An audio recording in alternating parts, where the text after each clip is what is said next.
All right, for more on the CBN's Monetary Policy Committee, which has hiked its interest rates by a surprise 50 basis points to 27.25% at its meeting today, I'm now being joined on the news at 10 by the CEO of Financial Derivatives Company Limited, Mr. Bismarck Rewane, to help us analyze this latest development and what it actually means for millions of Nigerians.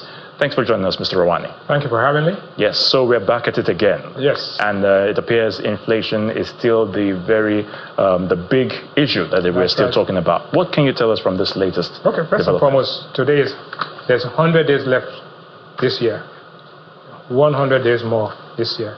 So this is decisions that were made today and the impact it will have on every Nigerian for the next 100 days until we get to 2025. That's important.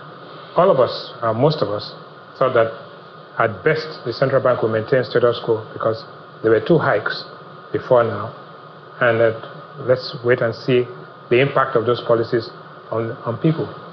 But they took us by surprise. I think it was audacious, it was bold, and they probably have more information than we do, naturally. But the important thing here is that this decision, in the last 48 months, they've raised interest rates 13 times. 13 times interest rates have been raised. Interest rates have been raised. 9 times they've maintained status quo, and once they've reduced it. And that's in the last 4 years.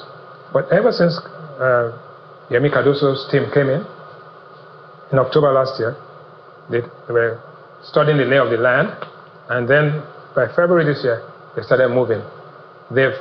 Cumulatively, they've increased interest rates by 8.5% per annum, right? From 18.75 to 27.25. This is significant, right? And we thought that basically because the rest of the world was slowing down and easing, they would take their time. But look at what has happened. Apart from increasing the monetary policy rate, they also increased the cash reserve ratio from 45 to 50%, and for merchant banks to 16%. What it does mean is that for every 100 naira you take to the bank as a deposit, the central bank will take 50 naira of that and sterilize that as 0. So the bank will have to lend you 50%, lend 50 naira of the 100 naira they take, to pay you on your 100 naira. Basically, they have actually mopped up liquidity quite aggressively. Not only that, with this new rate, the asymmetric corridor means that for the banks to borrow from the central bank, they'll be borrowing at about 32%, and effective on-lending rate at 36% per annum. So what does that mean? It means that for a small businessman, you have to depend on friends and relatives. You have to depend on sisters, brothers, and,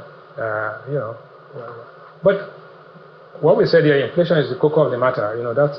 That's the real thing. So, and he said, look, no country in this world can alleviate poverty and can grow if inflation rates are at this level. So what he did was to make those moves. But you look at the inflation trend, all the way from January 24, it started declining, but we expect this to now start moving. Inflation will rise in October after the petrol price increase. Yet again? Yes, it will rise again, because the petrol price you're seeing at 900 naira is not the final, that's not the final destination. There's some room to go. Minimum wage effective July. So core inflation needs drastic measures. Core inflation is structural, while transient inflation and transitory inflation is, transitory. So what he said is that I'm taking a look at core inflation to deal with it, but it takes longer to moderate. However, there's a limitation to how much monetary policy can do, because this economy has fiscal dominance. So what are the root causes of inflation in a country? In this country, in particular, exchange rate pass-through. Every time the exchange rate moves, people pass it on to prices. The price of diesel today is about 1,180 naira per liter. Money supply growth is about 61.94%. Typically, it should be about 15%. And then the global inflation effect. Now, global inflation is beginning to decline. So that's what it looks like. But like we say, inflation anywhere is inflation everywhere. So look at, in the US, inflation is down to 2.5%, was as high as 11%. The UK is down to 2.2%, was as high as 10%. And the European Union is down to 2.2%. What has the US done? The US has cut by 50 basis points. They've cut their interest rates. The Bank of England has cut rate by 25 basis points to 5% and left it. The European Central Bank has done the same. So the trend, going with the flow, rates are coming down. However, every country has its own peculiarity. What impact will it have on you? Today, this is what's happening. The price of a bag of rice, imported rice, is 100,000 naira. It was 85,000 naira about 2 weeks ago. In July, it was 84. It's now 100,000 naira. It's up by 19%. Wheat flour is now 70,000 naira. It was down at 59,000. It's up by 18%. Beans is the big culprit. Beans is now 180,000 naira per bag. It's up 20%. And this crate of eggs, depending on the size of the eggs, these are big eggs, 6,000 naira. And Indomie is now 8,000 naira. This is what it looks like today. But in 4 weeks or 5 weeks from now, when the duty-free imports arrive, hopefully it's not cornered. We think that a bag of rice will go down from 100,000 to 89,000, right? We think that a bag of wheat flour will go down to 65 from 70. Beans will go down to about 160,000. And the eggs will go down to 5,000. Indomie about 7,500. Okay, so maybe. Right? Because I know quite a lot of people might still not be able to. This is the big elephant in the room. What's happening in the Naira? Today, the first thing that happened, the Naira went to 1685, almost 1,700. Very sharply. Because maybe speculation and all of that. But the central bank, to deal with this question of falling Naira, has to come up with an intentional program of auction. That is, even if you announce that you're going to have the auction once a month, once in 2 weeks, right? But there must be a program. That way, people now know. And we think when they announce that, hopefully, the Naira begins to appreciate towards 1550, and then probably appreciate to 1500 by December. But that's it. You can see that.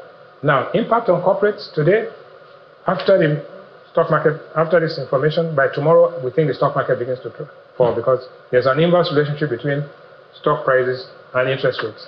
The cost of borrowing at 35% per annum, you can imagine that it will be expensive, and it will increase the non-performing loans of banks significantly to about 4.5%. But GDP will echo out growth of about 2.8% from the current 3.19%. All right, so Minister Anika, because we're really running out of time, but what next? What next? No? International school fees, because the exchange rate is going to impact you. Airline travel fares will come down because the Naira begins to appreciate, and cost of medical tourism. Next slide. Now, this is where it matters. A trip from Abalende to Victoria Island is up by 67%, and that's going to go high. Your house rent, wherever you are, will go up by at least 20%. Medicines in the drugstores will go up by 100%, and your school fees will go up by 40%, increasing the dropout rate, and utilities will be up. Finally, this is what next. Petrol prices will go, we think, to 1,200 per litre.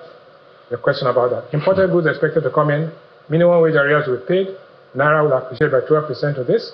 Cocoa revenue will be up because it's now $8,000 per ton. Higher inflation in October, diaspora bond flows.